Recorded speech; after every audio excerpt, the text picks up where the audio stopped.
नमः शिवाय। शिव महापुराण रुद्र संहिता सृष्टिखंड अध्याय 17 गुण निधि ने शिवना दर्शन। सूत पुराणीजीए કહ્યું, હે મુનિઓ, બ્રહ્માના આ વચનો સાંભળીને નારદ નમસ્કાર કરી પૂછવા લાગ્યા. નારદ બોલ્યા, ભક્ત વત્સલ શિવ ક્યારે કૈલાસ પર ગયા તથા મહાત્મા કુબેરની સાથે તેમની મિત્રતા ક્યાં થઈ? પરિપૂર્ણ શિવે ત્યાં શું કર્યું? બ્રહ્મા બોલ્યા, હું શંકર ચરિત્ર કહું છું તે સાંભળો. કાંપિલ્ય નગરમાં યજ્ઞ વિદ્યા પારંગત સૌમ્યાજી કુળમાં ઉત્પન્ન થયેલ દીક્ષાને પ્રાપ્ત કરનાર યજ્ઞદત્ત નામનો એક પુત્ર હતો.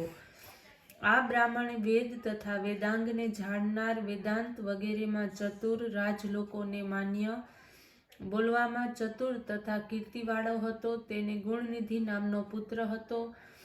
8મા વર્ષે તેને યજ્ઞોપવિત આપવામાં આવ્યું. તેને અધ્યયન કરવા મોકલવામાં આવ્યો, પણ તે પિતા ન જાણે તેમ જુગાર રમવા લાગ્યો. માતાની પાસેથી ધન મેળવી જુગારીઓને મિત્રતા કરતો. નાટક, ગીત, વાઘ કરનાર નટ લોકોની મંડળી સાથે મળી ગયો, તેમનો મિત્ર બન્યો. બ્રાહ્મણના આચાર વિચારનો ત્યાગ કર્યો. માતાના કહેવા છતાં પણ તે પિતા પાસે જતો નહીં. પિતા જ્યારે તેના વિશે પોતાની સ્ત્રીને પૂછતા કે પુત્ર ક્યાં ગયો છે, તે શું કરે છે, ત્યારે તેની સ્ત્રી જવાબ આપતી કે ગુણનિધિ હાલમાં બહાર ગયો છે, દેવનું પૂજન કરે છે, મિત્ર સાથે હમણાં જ બહાર ગયો છે, તેમ તે કહેતી. એકનો એક દીકરો હોવાથી તે જૂઠું બોલતી. આથી બ્રાહ્મણને પોતાના દીકરા વિશે કશી જ ખબર ન પડી. છોકરો 16 વર્ષનો થયો કે શાંત સંસ્કાર કરવામાં આવ્યા. પછી યજ્ઞદત્તે તેના વિવાહ સંસ્કાર કર્યા. નારદ માતા પુત્રને એકલો એકાંતમાં બેસાડીને ઘણું સમજાવતી. પ્રેમથી તેને કહેતી, હે પુત્ર, તારા પિતા અત્યંત ક્રોધી છે. જો તે તારું અને મારું ચરિત્ર જાણશે તો બંનેને ફટકારશે. તારા દાદાથી લઈ આપણા ઘરની કીર્તિ સારી છે. આપણું કુળ સૌમ્યાજી છે.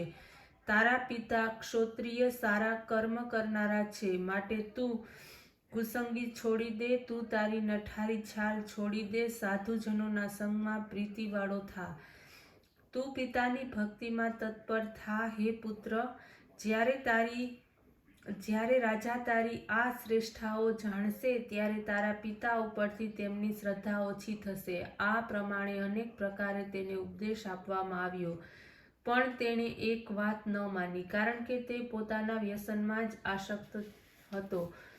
મૃગ્યા, મધ, ચીડિયાપણું, અસત્ય ભાષણ, ચોરી, પ્રાશાક્રિંડી તથા વારંગના વગેરે આસક્ત વ્યક્તિ પતિત થયા છે. તે ઘરમાં ચોરી કરવા લાગ્યો, જે દેખે તે લઈ જતો. એકવાર તેણે પોતાના પિતાની રત્નની વીંટી લીધી, જુગારીને તે આપી આવ્યો. સંયોગવશાત બ્રાહ્મણે તે વીંટી જુગારીના હાથમાં જોઈ. બ્રાહ્મણે તેને પૂછ્યું, આ વીંટી તારી પાસે કેવી રીતે આવી? ત્યારે તેણે વારંવાર પૂછ્યું. ત્યારે જુગારી બોલ્યો, હે બ્રાહ્મણ, મારા ઉપર આક્ષેપ ન કરશો. મેં કોઈ ચોરી કરી નથી. મેં તો કિંમત આપી આ વીંટી તમારા પુત્રની પાસેથી લીધી છે. આગલા દિવસે તેને પોતાની સાડી પણ હું જીતી ગયો હતો. તમારા દીકરાએ તો ઘણું જ ધન જુગારીઓને આપ્યું છે. હે પંડિત, તમે આજ સુધી પુત્રના કર્તવ્યોને કેમ ન જાણી શક્યા? બ્રાહ્મણ લજ્જા પામ્યો. પોતાના ઘરે આવ્યો. પોતાની સ્ત્રીને તેણે કહ્યું, હે સ્ત્રી, પુત્ર ક્યાં છે? ઠીક, મારે તેનું કાંઈ કામ નથી, પણ મારી વીંટી ક્યાં ગઈ? મને તે વીંટી આપ. સ્નાન સમયે તે મારી પાસેથી લીધી હતી. સ્ત્રીએ ભય લાગ્યો. હે નાથ, આ સમયે હું રસોઈ બનાવવામાં પડી છું. કોઈ વાસણમાં તે મૂકી હશે.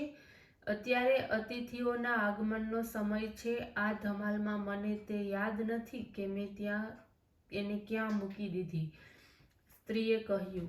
બ્રાહ્મણ બોલ્યો, હે અસત્પુત્રા, મેં જ્યારે પુત્ર વિશે પૂછ્યું ત્યારે તું બહાના બતાવતી હતી. આ પ્રમાણે કહેતા તેમને ઘરમાં જોયું. કાંસાના વાસણ, દેગડો, તાંબાનો ઘડો, હાથી દાંતનો પલંગ, પોતે આપેલ સાડી, વીંટી, હસ્તદીપિકા, આ બધું જ ન જોયું. આ બધી જ વસ્તુઓ પુત્ર ચોરી ગયો હતો. જુગારમાં આ બધું જ તેમણે ગુમાવ્યું હતું. બ્રાહ્મણે કહ્યું, હવે તમારા ઉપર ક્રોધથી શું? હવે તો ભોજન ત્યારે જ થાય કે આજ બીજી સ્ત્રી સાથે હું વિવાહ કરીશ. કુળને કલંક લગાડનાર પુત્ર કરતાં તો સંતાન રહિત સારો હતો. ઉઠ, આજે જ તને તિલાંજલિ આપું છું. બ્રાહ્મણ આ પ્રમાણે પત્નીના સઘળા દોષો જોઈ તેને તિલાંજલિ આપી. તે જ દિવસે કોઈ ક્ષત્રિય કન્યા સાથે તેણે પ્રાણી ગ્રહણ કર્યું. ઓમ નમઃ શિવાય.